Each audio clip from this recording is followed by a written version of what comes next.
So angular acceleration, what is angular acceleration? Angular acceleration is rate of change of velocity with respect to time. यानी कि time के साथ velocity कैसे change हो रहा है। जब भी मेरा वेलोसिटी चेंज होगा तो मैं बोलूँगा कि एक्सेलरेशन हो रहा है। फॉर एग्जांपल हमने जो पहले एग्जांपल लिया था उससे कंटिन्यू करते हैं। मेरा बॉडी ए से बी तक और बी से सी तक पहुंचा है, तो इसका इनिशियल पोजीशन है ए, सेकंड पोजीशन है बी और फाइनल पोजीशन है सी। यहाँ से यहाँ तक लेट से लीनियर मोशन के अंदर इसका वेलोसिटी था 10 मीटर पर सेकंड, बट यहाँ से यहाँ पे इसका वेलोसिटी है 20 मीटर पर सेकंड। तो क्या मेरा वेलोसिटी चेंज हो रहा है? यस।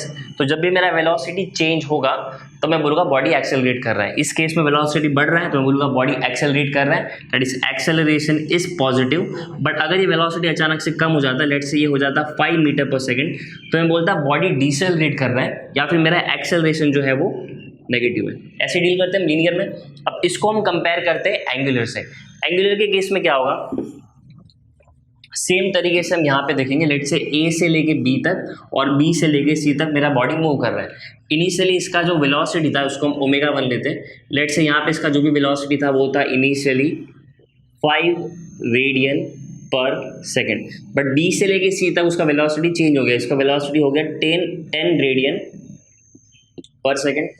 सो इस केस में मेरा बॉडी एक्सेलरेट कर रहा है, यानी कहीं ना कहीं इसका वेलोसिटी चेंज हुआ है। अगर उसका इनिशियल वेलोसिटी लेट से पॉइंट ए पे इतना था और उसका फाइनल वेलोसिटी पॉइंट सी पे इतना था, तो यानी ए से लेके सी तक उसका वेलोसिटी चेंज हुआ है। सो एंगुलर एक्सेलरेशन को हम रिप्रेजेंट करते हैं ओमेगा से। इस केस में मेरा बॉडी एक्सेलरेट कर रहा है, यानी मेरा पार्टिकल जैसे जैसे यहाँ से यहाँ तक जाएगा उसका स्पीड चेंज होगा। सिमिलरली जैसे पहले हमने देखा था, यहाँ पे भी सेम तरीके से देखेंगे।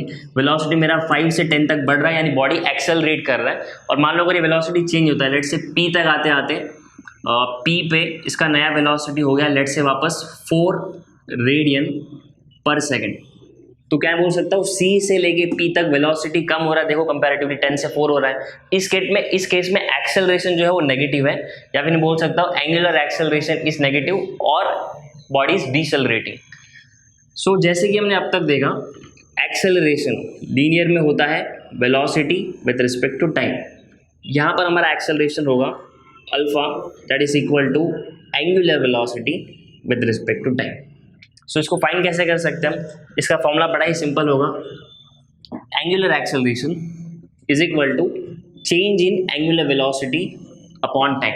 वेलोसिटी कितना चेंज हुआ हमको वो पुट करना है, दैट इज इसको ऐसे भी लिख सकते हैं हम, final velocity minus initial velocity upon time.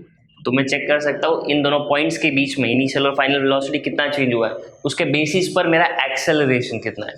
So acceleration का यूनिट क्या होना चाहिए आपके हिसाब से? Angular velocity upon time. Angular velocity का यूनिट होता है रेडियन पर सेकेंड और टाइम का यूनिट होता है सेकेंड। तो इसको अगर हम ऊपर ले जाएं तो मुझे फाइनली ओमेगा का यूनिट मिलेगा, सॉरी अल्फा का यूनिट मिलेगा कितना? रेडियन पर सेकेंड स्क्वायर। जैसे कि लीनियर में होता है, लीनियर के केस में क्या होता है? लीनियर के केस में होता है मीटर पर second square. So this is my angular acceleration. एक बार तीनों को फटाफट देख लेते हैं, रिकैप कर लेते हैं एक छोटा सा। अगर मेरा बॉडी एक पॉइंट से दूसरे पॉइंट तक जाएगा तो क्या होगा? उसका पोजीशन चेंज होगा। उसको हम बोलेंगे एंगुलर डिस्प्लेसमेंट, जिसको रिप्रेजेंट करेंगे हम थीटा से। और अगर ये डिस्प्लेसमेंट चेंज होते वक्त, यानी यहाँ से यहाँ पे जाते वक्त अगर हम टाइम भी कंसिडर करें, यानी उसका स्पीड क्या है डिस्प्लेसमेंट करने के लिए ये कंसिडर करें, तो उसको हम बोलेंगे एंगुलर वेलोसिटी, जिसको हम रिप्रेजेंट करेंगे ओमेगा से। और अगर मेरा वेलोसिटी भी चेंज हो रहा है विद रिस्पेक्ट टू टाइम, यानी ए से बी तक वेलोसिटी अलग है, बी से सी तक वेलोसिटी अलग है, या फिर इनिशियली यहाँ पे वेलोसिटी कुछ और था, फाइनल वेलोसिटी कुछ और है। अगर मेरा वेलोसिटी खुद चेंज हो रहा है विद रिस्पेक्ट टू टाइम तो उसको हम बोलेंगे angular acceleration. So friends, this is the basics. इतना आपको पता होना चाहिए। इसके बेसिस पे हम आगे का सारा स्टडी कंटिन्यू करेंगे।